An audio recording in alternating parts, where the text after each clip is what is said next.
caballeros, estoy con nada más y nada menos que el rey de hit, Luis Polonia. Muchas gracias por darme la oportunidad. BarrelUp podcast was here.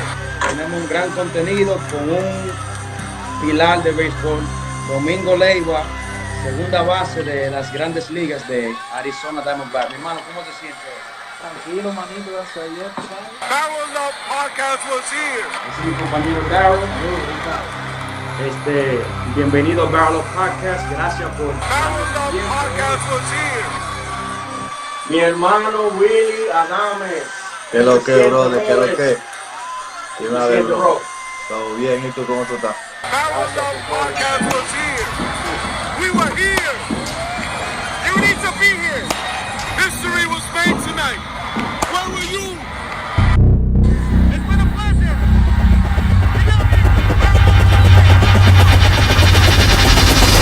Good evening, everybody, and welcome to BarrelUp Podcast. This is your host, John Carlos. Guys, Happy New Year's. Thank you for tuning into this episode. My guy Darryl, the Guru. Happy New Year, brother. New Year as well. Our first episode of this new year, 2021, and we hope that everybody's safe and sound at home throughout this pandemic. We want to wish you guys nothing but success in this new year and health, as we are optimistic that things will turn around in this new year, 2021. And welcome to another live show. Don't forget to like, subscribe, and share this content.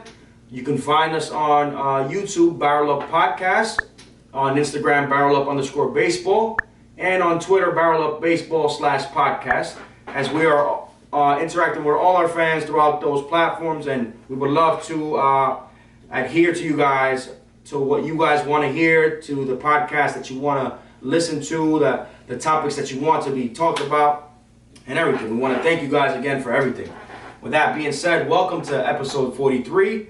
We're at 661 subscribers to this day, thanks to you guys. And today we are going to talk about what's going on within the Major League Baseball industry, within the sport.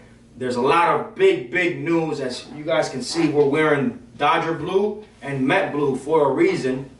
But before we start the show, we want to touch base on something very sad that has horrified the baseball world, and that's the passing of the late Tommy Lasorda. Tommy Lasorda passes away at the age of 93, a very well-known figure throughout the game of baseball, and we just want to give a moment of silence for this that has just transpired. Rest in peace to the late Tommy Lasorda, and we'll give about 30 seconds of silence.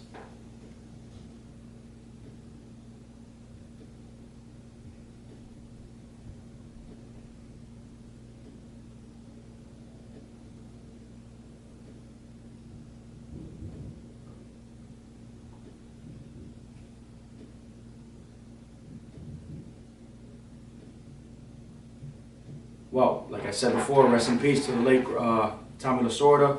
Darryl, any thoughts on that, on those news? I mean, it's really sad thinking about it.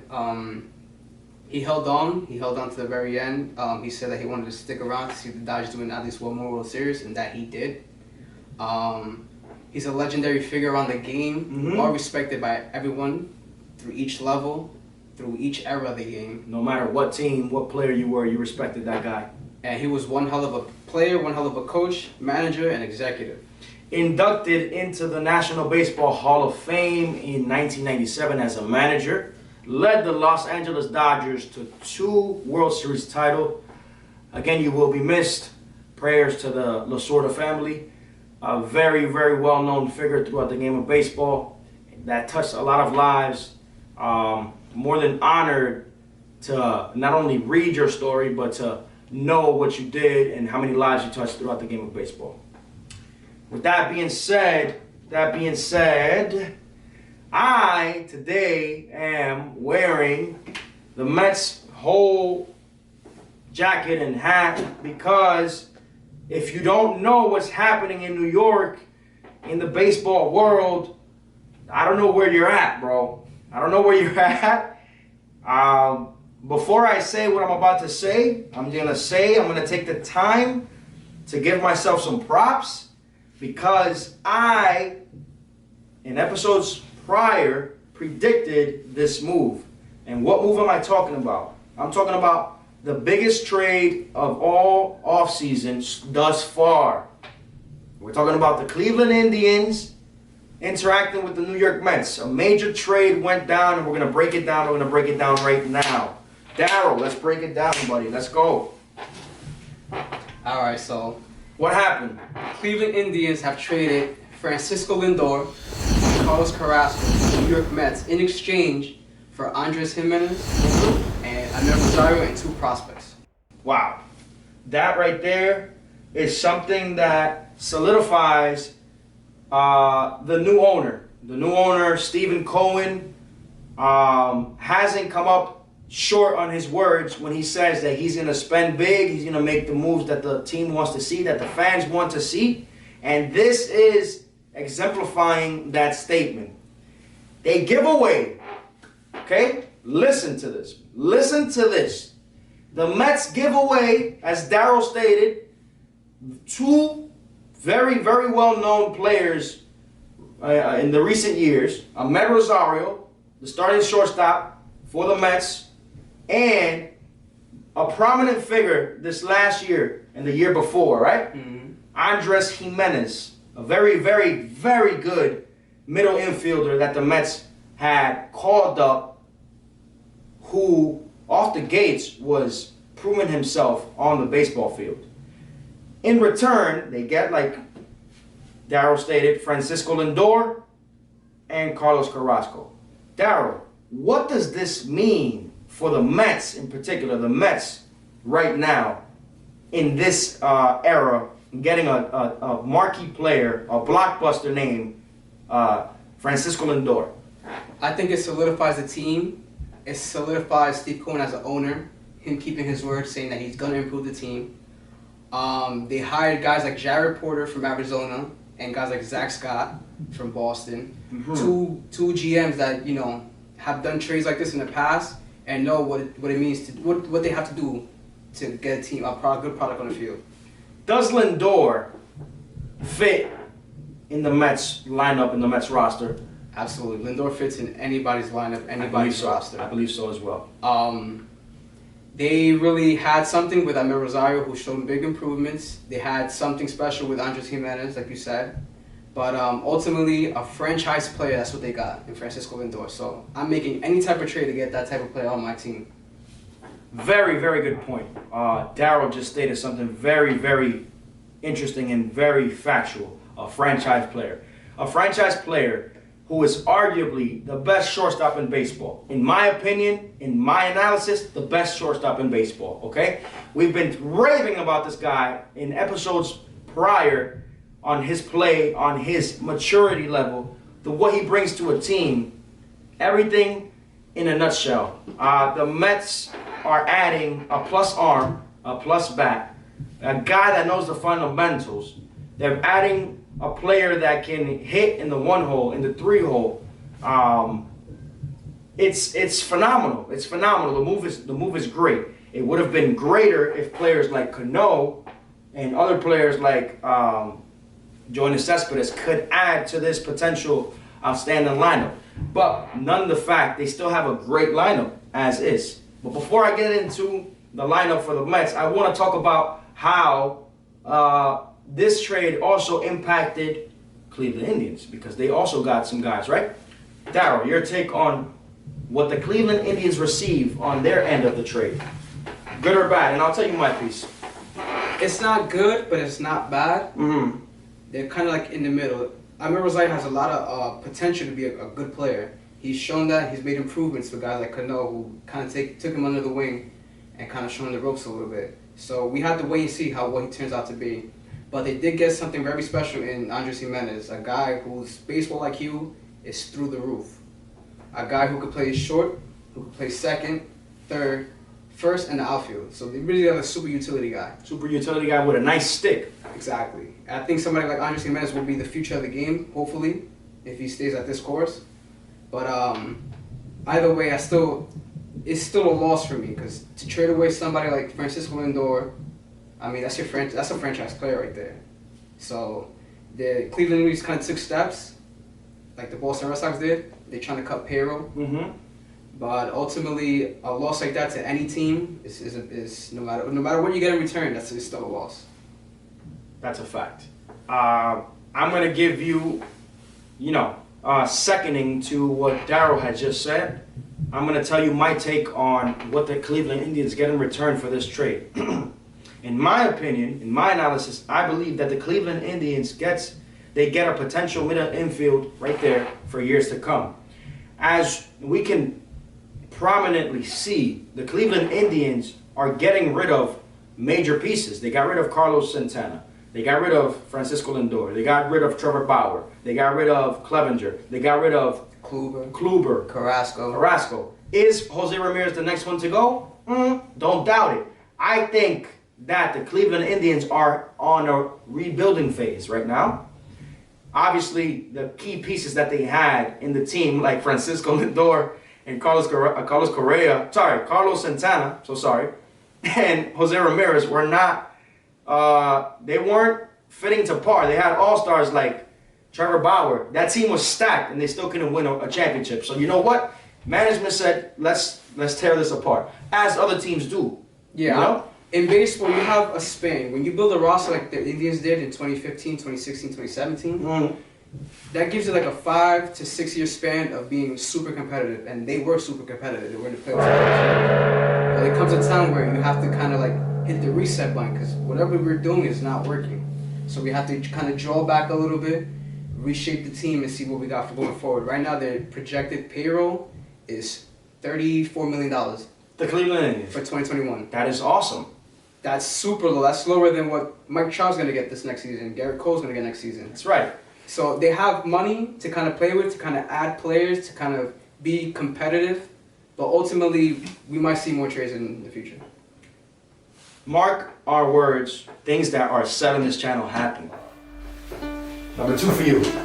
Francisco Lindor, one of the most marketable players in MLB. Oh my God. This guy shines a light in Cleveland, which is hard to do. Only LeBron can do that. Yes, only LeBron can do that. Last year was a little bit of a down year. Mm-hmm. In retrospect, he was injured for the first couple months. Yeah. He came back though, he hit .284 with 32 home runs as a shortstop leading off. That's impressive. And his OPS is .854. Kid's a monster. He's the future of the game right here. He is the future of the game. If you guys take a look back at our previous episode, I have Lindor winning the MVP, the most valuable player this year. Why? Because I strongly believe that there's nobody that's going to take his MVP this year. This is his contract year, right? After this year. After this year. Okay. So he just described Lindor. Okay. And now for the number 1 in my list, I'm going to give you my number 1. Okay. We're down to the final 2 contestants, right? The final 2 that we have selected that we believe are the best shortstops in the league. Let's see if there's some similarities in our choices. Next, please. 5, 4, 3, 2, 1. Bang! I got my guy, El Mago, Javi Baez. Who do you got? His counterpart, Francisco Lindor. Oh my God. So we kind of do think alike, but then again, we don't. Next, please. 5, 4, 3, 2, 1. He just described him, Lindor. In my opinion, Francisco Lindor is the best shortstop in the game, undoubtedly, right now. The guy, like he said, like Daryl said, was injured last year, came back, and still gave you 32 bombs, 32 home runs, and almost 100 and something RBIs. How do you do that? Hasn't been proven for steroids or nothing like that. Lindor, to me, you are the best shortstop in the game right now, and to me, you are deserving of $300 million. But let me give you, before I go to Daryl's guy, let me give you some more facts. Daryl gave you some facts, I'll give you some more facts. Mr. Smiles, they call him. Always smiling. Can have a 0 for 5 game, and you see him with a smile. I like that about him. 4-time All-Star, like Daryl said, 2-time Gold Glove winner. But what really stood out to me is his Platinum Glove award. Platinum Glove. You don't see that often. Who is another player in the majors that has a platinum glove? Nolan Arenado. Nolan Arenado. So when you're in that list, you're special. And nonetheless, he's a career 284 hitter. For a shortstop, they're gonna try and make a franchise out of the Cleveland Indians for years to come. They're gonna, we don't even know what name they're gonna have. We're saying the Cleveland Indians right now, but they're changing their logo, right? So the Cleveland whatever, question mark, will have, if things go as follows, I don't think this was a bad trade for both teams. You know, it was more of a good trade for the Mets, I would say, but it wasn't that bad for the Cleveland right now Indians, you know? If that potential infield works, we've seen marquee players of National League teams, National League shortstops, that don't hit the way they're supposed to in the National League. They move on to the American League and they start hitting. Maybe this works for the Cleveland Indians. Maybe it doesn't. I think it might because of the chemistry that both Rosario and Jimenez possess. They know each other. They know each other. They've played together. It's their spots to take right now. You know, obviously you can't have two shortstops playing in one game in the same position. So they're gonna have to move them around and. Don't knock off the idea that the Cleveland Indians as well use Ahmed Rosario in the outfield as well.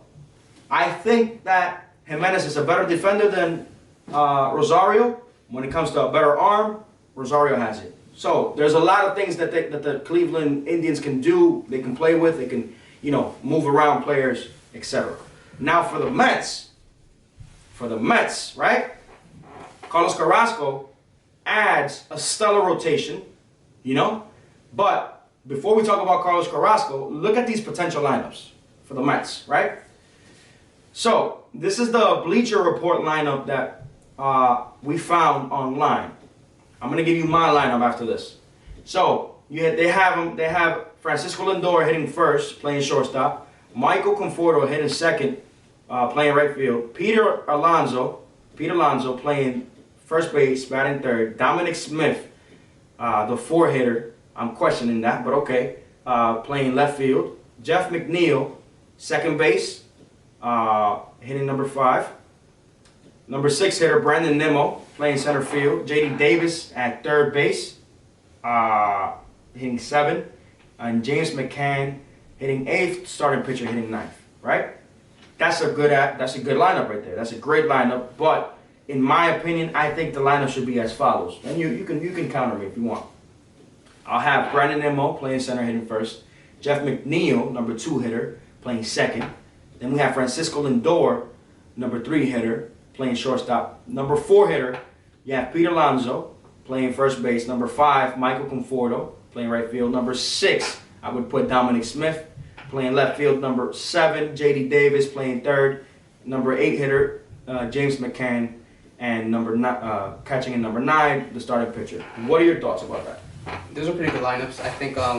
What would you change? For the first lineup, for the Bleacher Report lineup, I'll flip-flop Conforto and McNeil.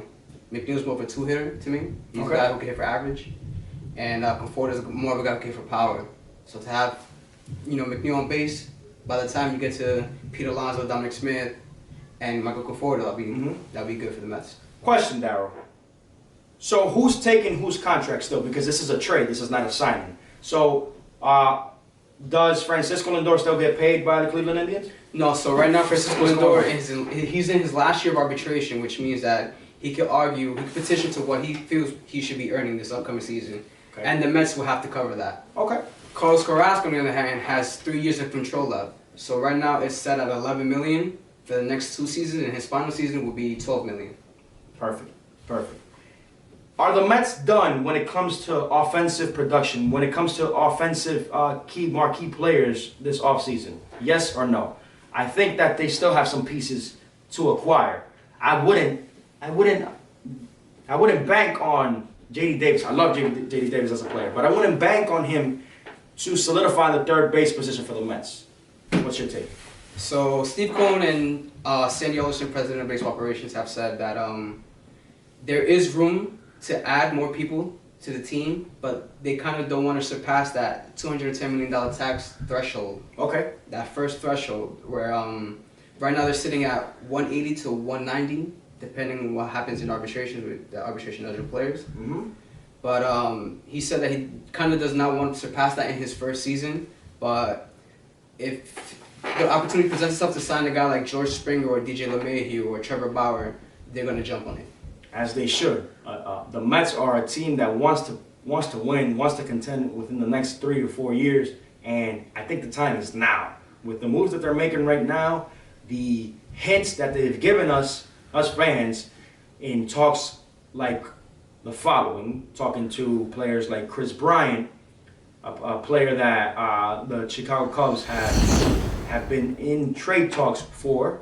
You know, players like George Springer, DJ LeMahieu was in the talks.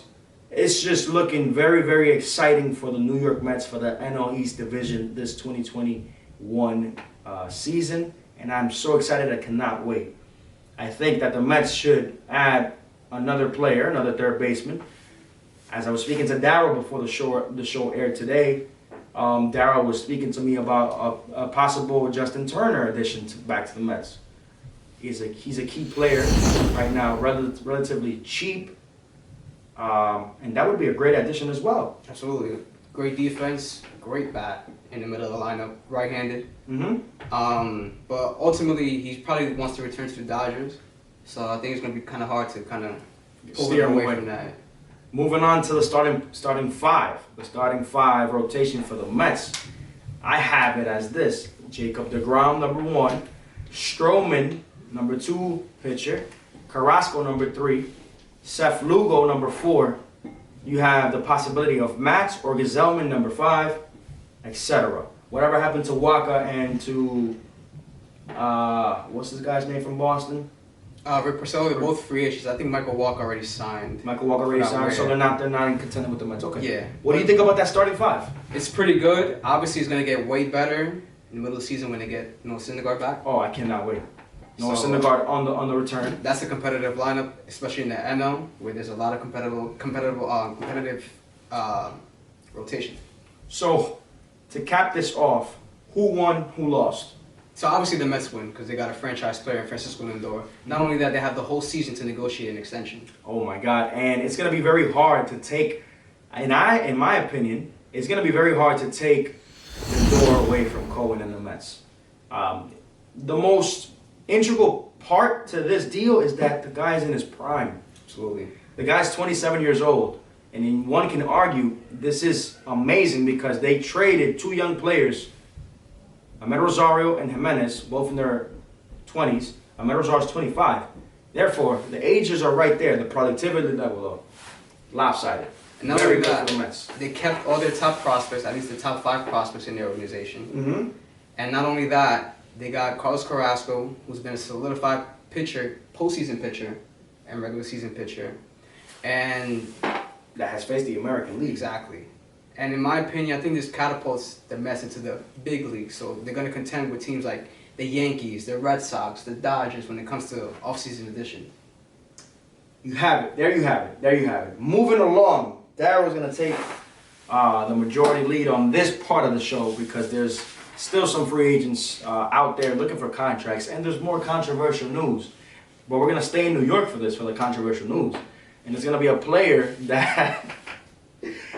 Yo, if I tell you this, man, you gotta talk your shit, right? You gotta talk whatever you want to talk, but you gotta back it up, and you gotta make sure that you cover your loose ends. That's the only hint I'm gonna give you. Darryl, take it away with the free agents, brother.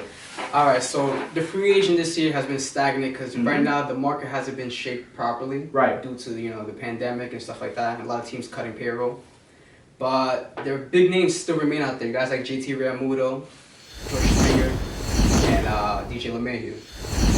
So right Who now, goes where, brother?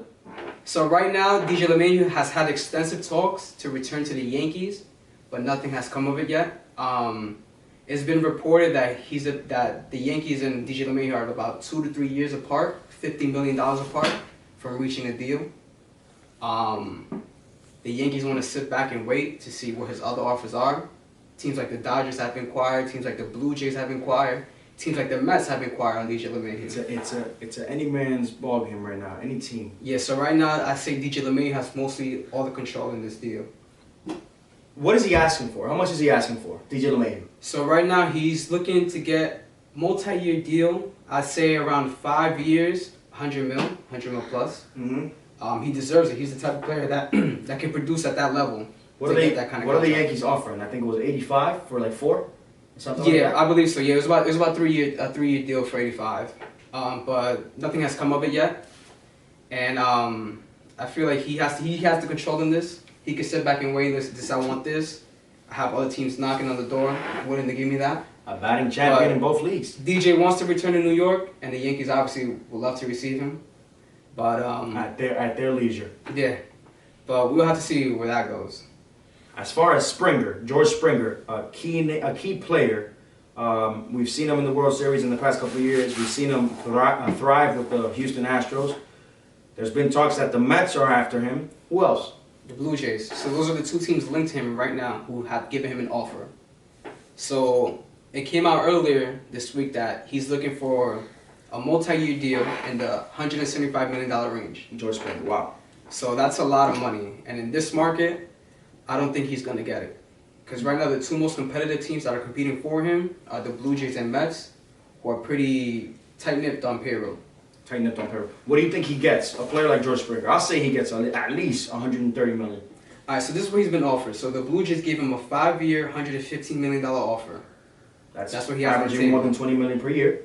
And then the Mets have given him a 5-year deal around $145 million.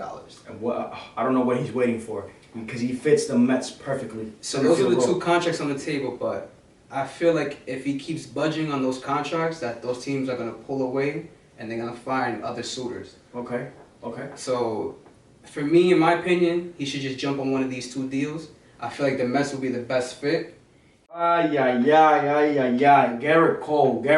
The number 1 pitcher for the New York Yankees is caught up in some sticky situations. Keyword sticky. Darryl, what's going on, my man, Gerrit Cole? What is the verdict? All right, so right now, Gerrit Cole has been named in a ball doctoring case that a former Angels employee is taking to court right now. So that Angels employee was fired last March for providing these pitchers kind of like an illegal substance. So this has been not a problem. This has been known in the league for the last 5 years. What is ball doctoring? All right, so ball doctoring is when you use a substance to change kind of like I don't know what the proper word is, but it changes the baseball. So let's say a player uses pine tar, right? Okay. It gives him more control, more movement on his pitches. Yeah. So picture pine tar that you can't see. Wow. So it's kind of, they call it glue. So you rub it on your hand and you can't see it. From TV you can't see it. From on the field you can't see it. But it changes the spin rate on each pitch. I'm going to go to the exact words that were said. Keep going. All right, so spin rate in baseball is the act where the pitch changes trajectory. Okay. So let's say a pitcher who's known for throwing a cutter, like Mariano, who throws the cutter, it starts off in the middle of the plate, but ends up at the hands. Mm-hmm. So imagine a guy who wasn't really known for doing things like that, all of a sudden started doing it. Guys like Gerrit Cole, after he landed in Houston, his spin rate went up. Remember what happened with the Houston China scandal? Guys like Justin Verlander, a teammate who was on his way out the league in Detroit, gets traded to Houston. Mm-hmm. All of a sudden, 2-time Cy Young Award winner, Hall of Fame bound.